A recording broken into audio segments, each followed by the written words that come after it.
Joseph Ratzinger kien bħal dak il-buffu li ħadd ma fehmu li baqa' David Fiċċija bla għeda tiegħu għall-verità għal Ġesu Kristu.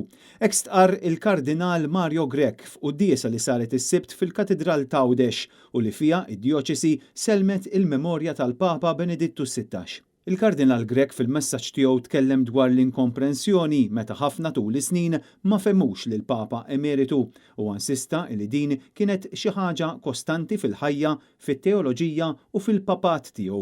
Il-Kardinal Mario Grech stqarr li l-Papa Benedittu qatt ma kien lest jagħmel kompromessi mal-verità jew jieqaf ifittixha.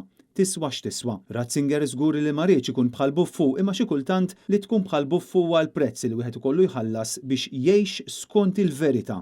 Intant fl-aħħar tal-quddiesa, in-Nunzju Apostoliku l-ġdid għamel kelmtejn tal-okkażjoni fejn wassal it-tislijiet tal-Papa Franġisku lil poplu tagħna u l-memorji sbieħ ta' żjara tiegħu f'Malta u Għawdex is-sena illi għaddiet. In-Nunzju tkellem ukoll dwar ir-rabta personali tiegħu mal-Papa Benedittu XVI li fl-2010 ħattru Arċisqof u Segretarju għall-Kongregazzjoni tal-Evanġelizzazzjoni tal-Popli.